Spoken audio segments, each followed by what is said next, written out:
You can't say it, but you know it's true. Good evening, everybody. It is an honor to be here at my last, and perhaps the last, White House Correspondents' Day.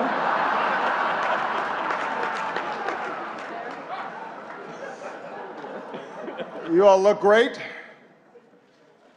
The end of the Republic has never looked better.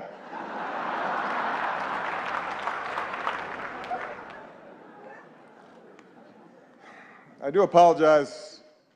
I know I was a little late tonight. I was running on CPT.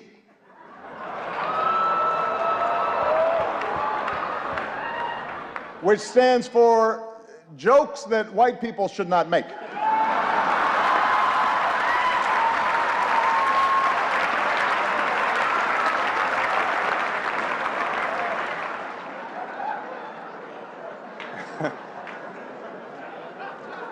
It's a tip for you, Jeff.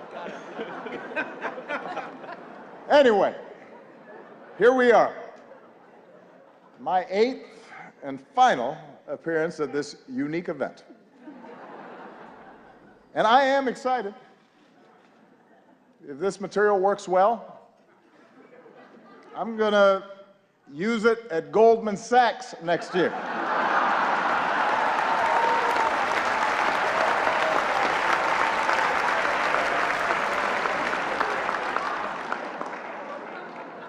Earn me some serious Tubmans. That's right. That's right.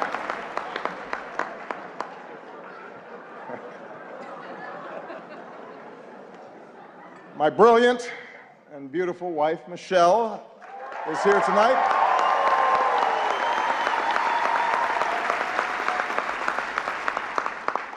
She looks so happy to be here.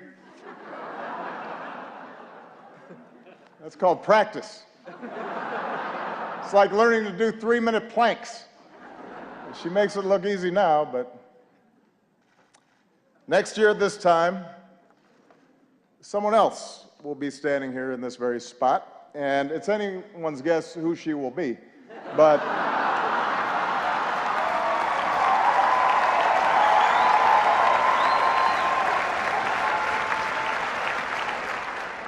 standing here, I can't help but be reflective, a little sentimental. 8 years ago, I said it was time to change the tone of our politics. In hindsight, I clearly should have been more specific.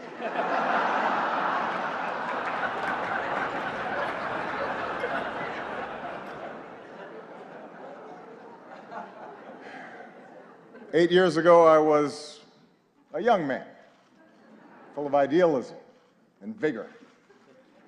And look at me now. I am gray, grizzled, just counting down the days till my death panel.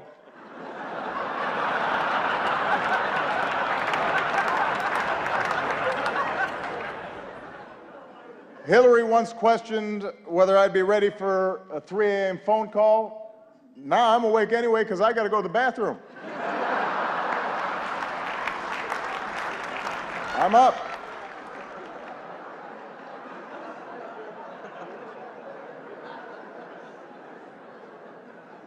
In fact, somebody recently said to me, Mr. President, you are so yesterday.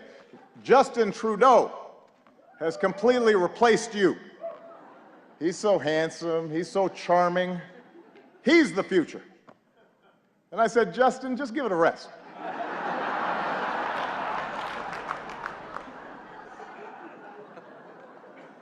I resented that.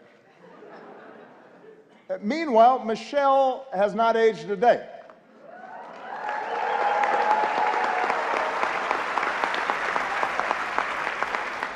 The only way you can date her in photos is by looking at me. Take a look. Here we are in 2008. Here we are a few years later. And this one is from 2 weeks ago.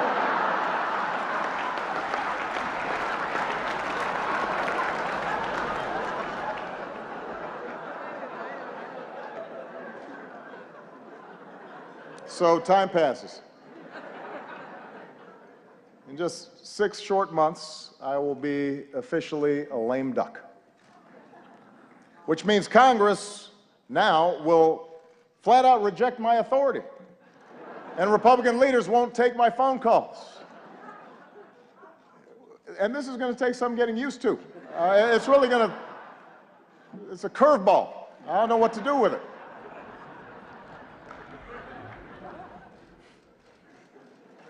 Of course, in fact, 4 months now, congressional Republicans have been saying there are things I cannot do in my final year.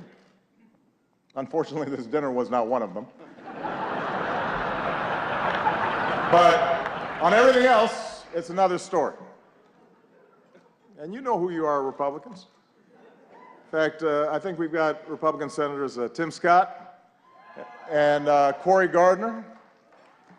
They're in the House, which reminds me, security, bar the doors. Judge Merrick Garland, come on out. We're going to do this right here, right now.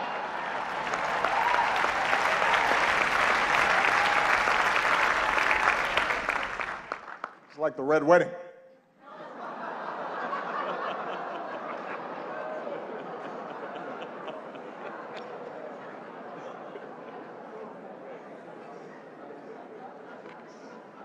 But it's not just Congress. Even some foreign leaders, they've been looking ahead, anticipating my departure.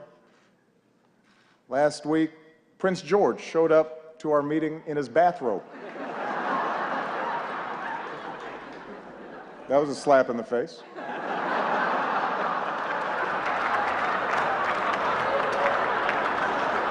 A clear breach of protocol. Although while in England, I did have lunch with Her Majesty the Queen, took in a performance of Shakespeare, hit the links with David Cameron, just in case anybody is still debating whether I'm black enough. I think that settles the debate.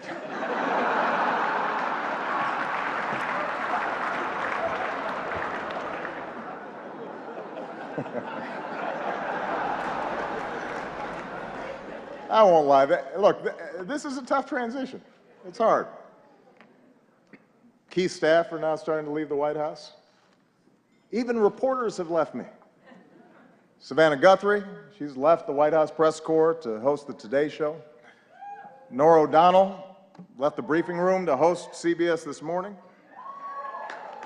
Jake Tapper left journalism to join CNN.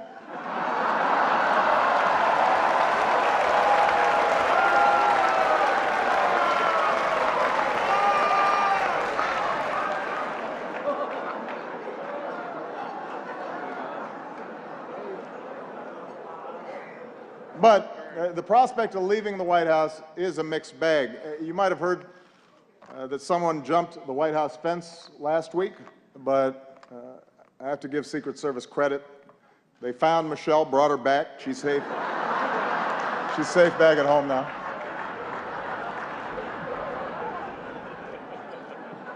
It's only 9 more months, baby. Settle down.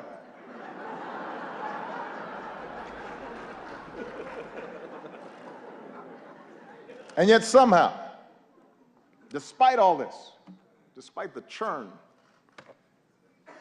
in my final year, my approval ratings keep going up. The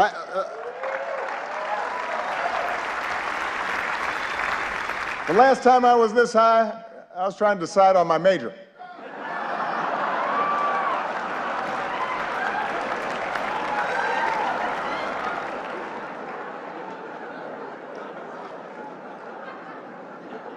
And here's the thing, I haven't really done anything differently.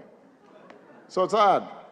Even my aides can't explain the rising poll numbers. What has changed? Nobody can figure it out.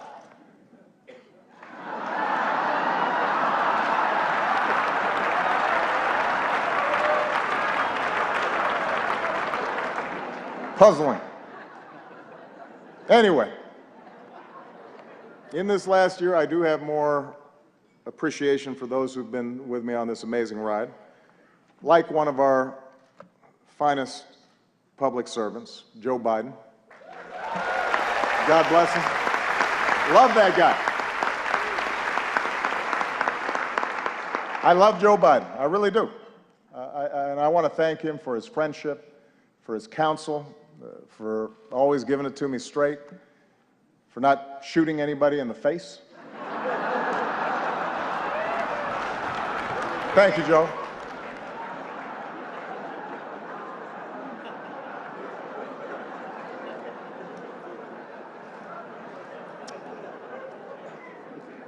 Also, I would be remiss, let's give it up for our host, Larry Wilmore.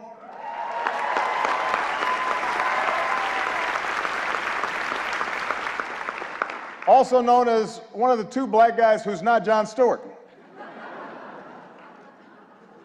You're the South African guy, right? Okay. I love Larry. And his parents are here, who are from Evanston, which is a great town. I also would like to acknowledge some of the award-winning reporters that we have with us here tonight. Rachel McAdams, Mark Ruffalo, Leah Schreiber. Thank you all for everything that you've done. I'm just joking. As you know, Spotlight is a film, a movie, about investigative journalists with the resources and the autonomy to chase down the truth and hold the powerful accountable. Best fantasy film since Star Wars. Look, that was maybe a cheap shot. I understand the news business is tough these days. It keeps changing all the time. Every year at this dinner, somebody makes a joke about BuzzFeed, for example, changing the media landscape. And every year the Washington Post laughs a little bit less hard.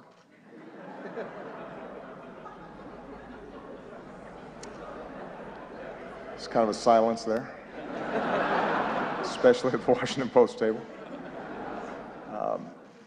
GOP Chairman Reince Priebus is here as well. Glad to see that you feel that you've earned a night off. Congratulations on all your success. The Republican Party, the nomination process, it's all going great. Keep it up.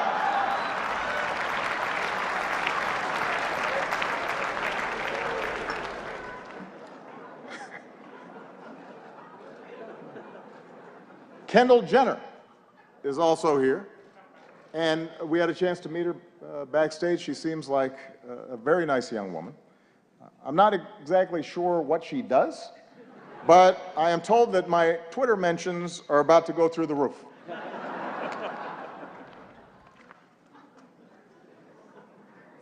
Helen Mirren is here tonight.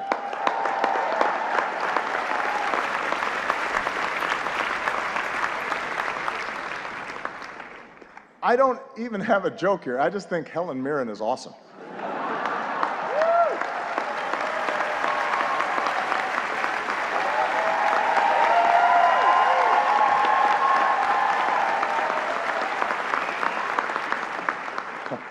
She's awesome. Sitting at the same table, I see Mike Bloomberg.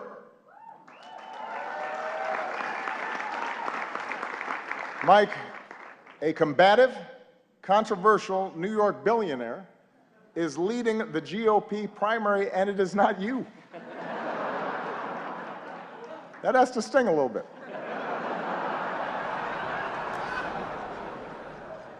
Although it's not an entirely fair comparison between you and the Donald. After all, Mike was a big city mayor. He knows policy in depth, and he's actually worth the amount of money that he says he is.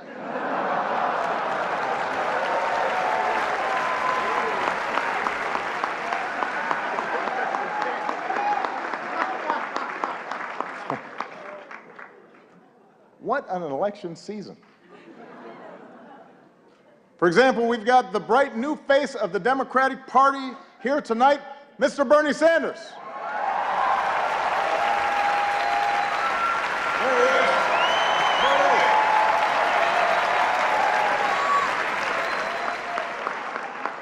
Bernie, you look like $1 million.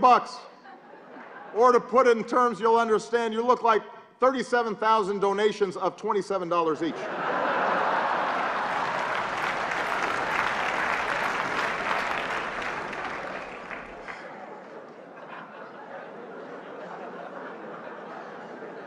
A lot of folks have been surprised by the Bernie phenomenon, especially his appeal to young people, but not me.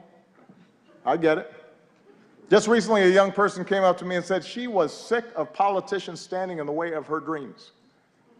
As if we were actually going to let Malia go to Burning Man this year. Was not going to happen. Bernie might have let her go, not us.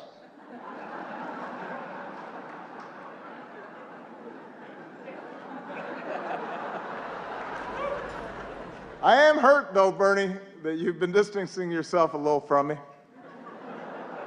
I mean, that's just not something that you do to your comrade.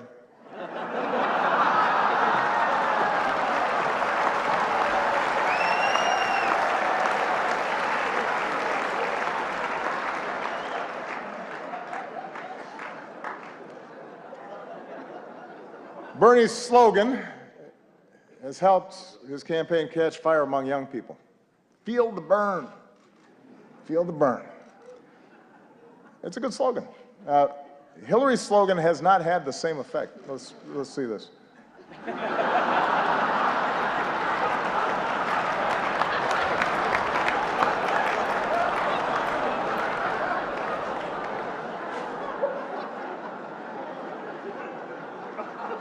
Look, I've said how much I admire Hillary's toughness, her smarts, her policy chops, her experience. You've got to admit it, though. Hillary trying to appeal to young voters is a little bit like your relative who just signed up for Facebook. Yeah. Dear America, did you get my poke? Is it appearing on your wall? I'm not sure I'm using this right. Love, Aunt Hillary.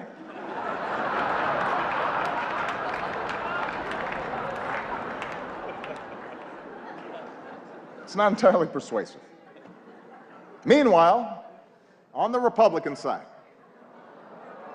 things are a little more, how shall we say this, a little more loose.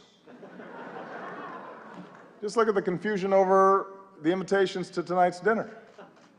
Guests were asked to check whether they wanted steak or fish, but instead, a whole bunch of you wrote in Paul Ryan.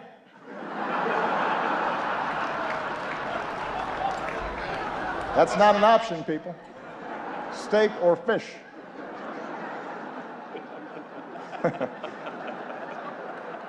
You may not like steak or fish, but that's your choice.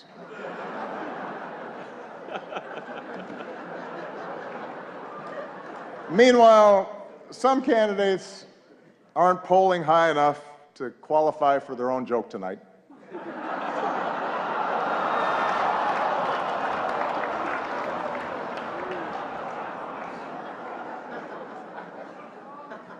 The rules were well established ahead of time. And then there's Ted Cruz. Ted had a tough week.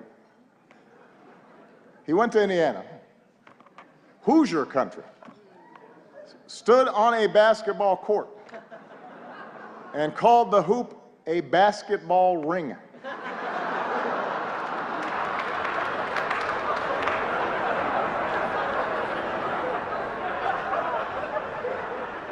What else is in his lexicon? Baseball sticks, football hats. But sure, I'm the foreign one. That's fine.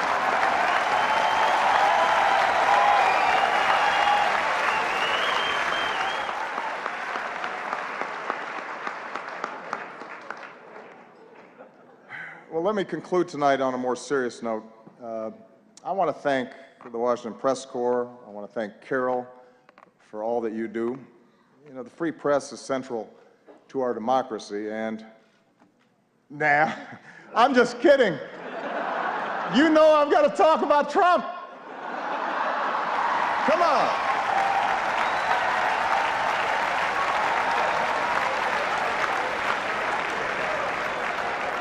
weren't just going to stop there. Come on.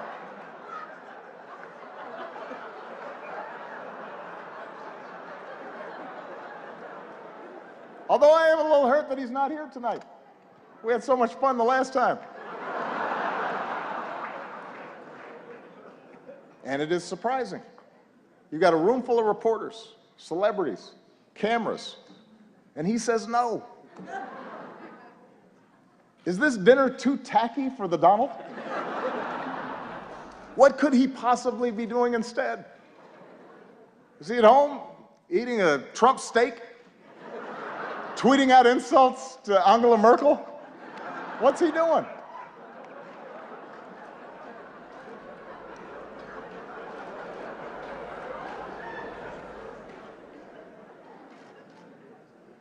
The Republican establishment is incredulous that he's their most likely nominee. Incredulous, shocking. They say Donald lacks the foreign policy experience to be president. But in fairness, he has spent years meeting with leaders from around the world. Miss Sweden, Miss Argentina, Miss Azerbaijan.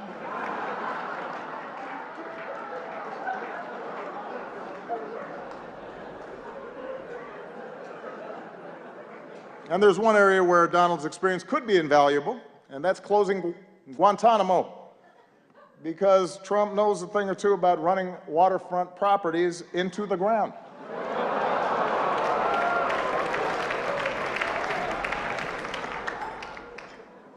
All right, that's probably enough. I mean, I've got more material. No. I don't want to spend too much time on the Donald. Following your lead, I want to show some restraint. Because I think we can all agree that from the start, he's gotten the appropriate amount of coverage, befitting the seriousness of his candidacy.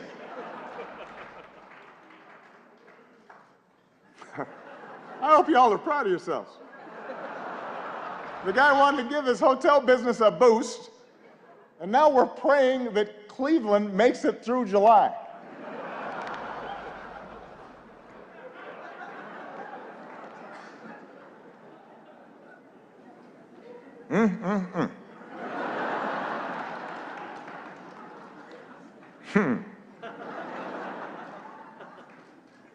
As for me and Michelle, we've decided to stay in D.C. for a couple more years. Thank you. This way, our youngest daughter can finish up high school. Michelle can stay closer to her plot of carrots. She's already making plans to see them every day. Take a look.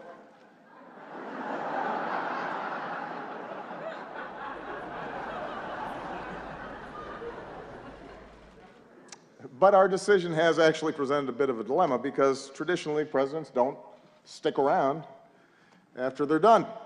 And it's something that I've been brooding about a little bit. Take a look.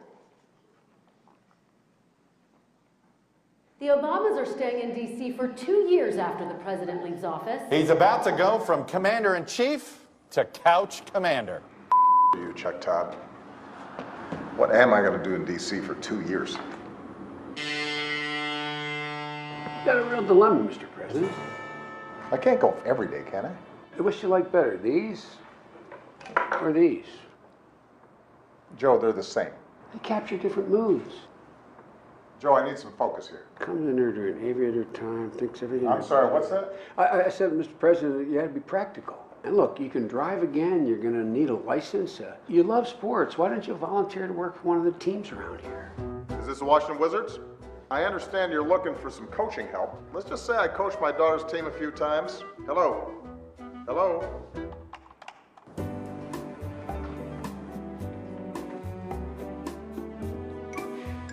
$44. Finally. So I'm going to be in D.C. for a while, and I thought I'd take up driving again. What's the name? Barack Hussein Obama. Yikes. Well, since you don't have a driver's license, you're gonna need a birth certificate. Really? Really. It's real. Is it? It's real. But is it? Oh, Michelle left her phone. Let's see here. Huh. She's got Snapchat. Obamacare is great, and it's really working. Sign up now. Breaking news. Michelle Obama in hot water after posting this video earlier today. Obamacare is great, and it's really working. Sign up now.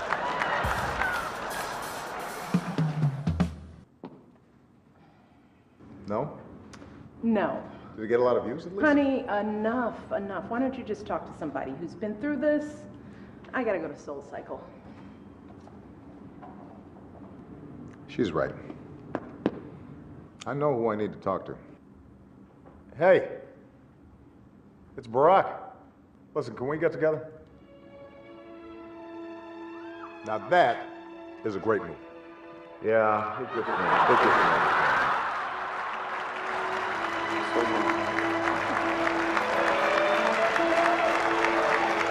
So, you got any advice for me? So now you want my advice? First, stop sending me all these LinkedIn requests. And second, here's the beauty of this whole thing. You've got all the time in the world to figure this out. You can just be you for a while. If you know how to do that again. So I can just be me. And I can wear my mom jeans in peace. I hate these tight jeans. Good.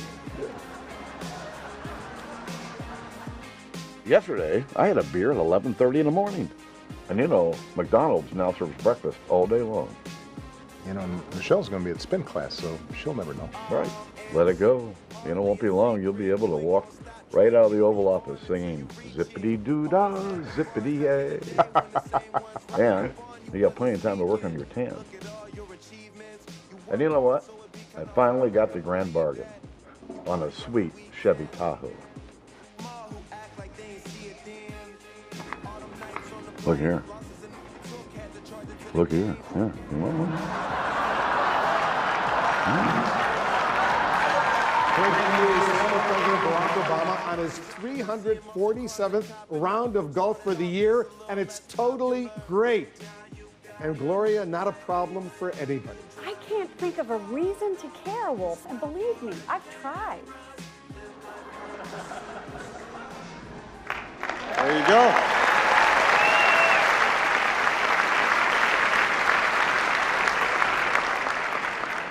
I am still waiting for all of you to respond to my invitation to connect to LinkedIn. But I know you have jobs to do, which is what really brings us here tonight. I know that there are times that we've had differences, and that's inherent in our institutional roles. It's true of every president and his press corps. But we've always shared the same goal, to root our public discourse in the truth, to open the doors of this democracy, to do whatever we can to make our country and our world more free and more just. And I've always appreciated the role that you have all played as equal partners in reaching these goals. Our free press is why we once again recognize the real journalists who uncover the horrifying scandal and brought some measure of justice for thousands of victims throughout the world. They are here with us tonight. Sasha Pfeiffer, Mike Resendez, Walter Robinson, Matt Carroll, and Bed Brandley Jr. Please give them a big round of applause.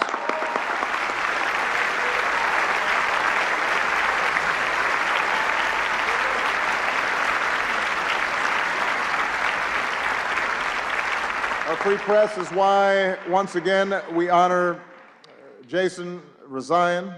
As Carol noted, last time this year we spoke of Jason's courage as he endured the isolation of an Iranian prison. This year we see that courage in the flesh, and it's a living testament to the very idea of a free press, and a reminder of the rising level of danger and political intimidation and physical threats faced by reporters overseas. I can make this commitment that as long as I hold this office, my administration will continue to fight for the release of American journalists held against their will, and we will not stop until they see the same freedom as Jason had.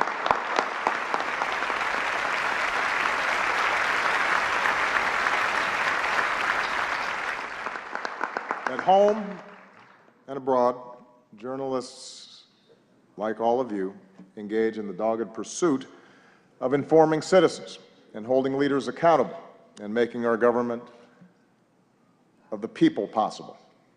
And it's an enormous responsibility. And I realize it's an enormous challenge at a time when the economics of the business sometimes incentivize speed over depth, and when controversy and conflict are what most immediately attract readers and viewers.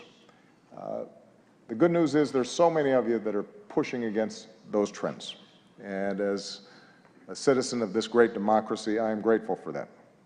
For this is also a time around the world when some of the fundamental ideals of liberal democracies are under attack, and when notions of objectivity and of a free press and of facts and of evidence are trying to be undermined, or in some cases ignored entirely.